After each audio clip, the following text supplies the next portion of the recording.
9 अक्टूबर 2012 पाकिस्तान की स्वात वैली, जहां एक स्कूल बस में कुछ बच्चियां सवार होकर घर को लौट रही थी। तभी एक नकाबपोश आदमी उस बस में चढ़ता है और एक लड़की का नाम पूछता है। कुछ ही देर में उस लड़की को गोली मार दी जाती है, मगर कुछ ही सालों में वो लड़की बन जाती है एक ग्लोबल आइकॉन। साल 1997 उन खूबसूरत वादियों में जन्म होता है मलाला यूसुफजई का। उनकी परवरिश एक ऐसे पिता की छांव में हो रही थी जो पेशे से शिक्षक और मानते हैं कि शिक्षा सिर्फ बेटों का ही नहीं बल्कि बेटियों का भी हक है। अपने पिता की सोच से प्रभावित मलाला और उनके जैसी हजारों लड़कियां हर रोज स्कूल और कॉलेज जाती थी। मगर साल 2006 एक नाम लोगों की जुबान पर चढ़ने लगा, मौलाना फजलुल्लाह। एक ऐसा व्यक्ति जो पहले एक लिफ्ट ऑपरेटर हुआ करता था मगर अब तालिबान का कमांडर बन चुका था। वो शुरू करता है एक अवैध रेडियो स्टेशन जिसमें हर रोज वो लोगों को बोलता, शराब मत पियो, ड्रग्स यूज मत करो। शुरुआत में उसकी बातें बड़ी ही समाज सुधारक लग रही थी। लोग उसे बड़ी ध्यान से सुनने लगे, मगर धीमे धीमे उसके संदेशों में बदलाव आने लगा। वो कहता, संगीत मत सुनो, टीवी घर में मत रखो। यहाँ तक कि पोलियो वैक्सीनेशन पर यह कहकर रोक लगा दी गई कि ये मुस्लिम कम्युनिटी को इनफर्टाइल कर देगी। साल 2008 में हालात बुरी तरह बदतर हो गए। लड़कियों की शिक्षा पर पूरी तरह रोक लगा दी गई। 400 से ज्यादा स्कूल जला दिए गए। लोगों पर सार्वजनिक रूप से अत्याचार किए जाने लगे। हालात बुरी तरह बिगड़ते जा रहे थे। तभी पाकिस्तान की सेना एक ऑपरेशन शुरू करती है, ऑपरेशन राह-ए-रस्त।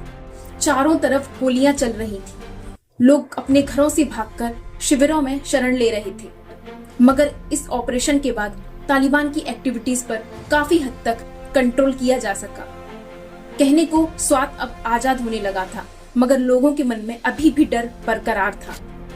तभी इस डर के माहौल के बीच एक गुमनाम उभरा, गुल मकई, जो बीबीसी की उर्दू वेबसाइट पर तालिबान द्वारा किए गए हर तरह के सुलूक और अपने स्कूल जाने की इच्छा को हर दिन लिख रही थी। कोई नहीं जानता था आखिर गुल मकई है कौन। इसी बीच मलाला अपने पिता के साथ कई सारे इंटरव्यूज में जाती है और तालिबान के खिलाफ खुलकर बोलने लगी। अब साफ हो चुका था कि मलाला ही गुल मकई है। देखते ही देखते वो एक ग्लोबल कैंपेन में बदल गई।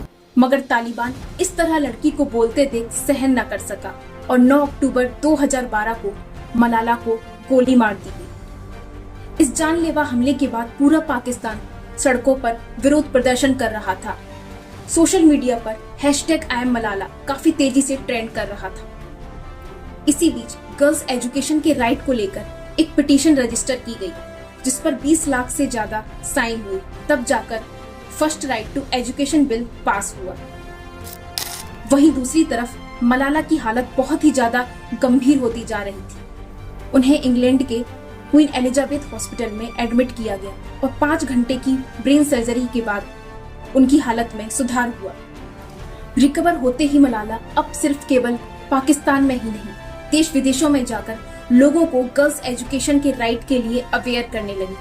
साल 2013 में अपने पिता के साथ मिलकर मलाला ने शुरू किया मलाला फंड, जिसका उद्देश्य था लड़कियों को 12 साल की मुफ्त, सुरक्षित और क्वालिटी बेस्ड एजुकेशन दिलाना, जो अभी 8 से ज्यादा देशों में एक्टिव है। उनके इस एक्टिविज्म के कारण उन्हें कई सारे अवार्ड्स मिलने लगे और 2014 में मलाला 17 साल की उम्र में दुनिया की सबसे कम उम्र की नोबेल पीस प्राइज विनर बनी। सीरिया, जहां गृह युद्ध ने लोगों और बच्चों के सपनों को उजाड़ दिया था, वो लेबनान की बेका वैली में रह रहे थे शरणार्थी बनकर। मलाला फंड और कुछ नॉन प्रॉफिट ऑर्गेनाइजेशंस मिलकर उन लड़कियों के लिए एक स्कूल ओपन करते हैं।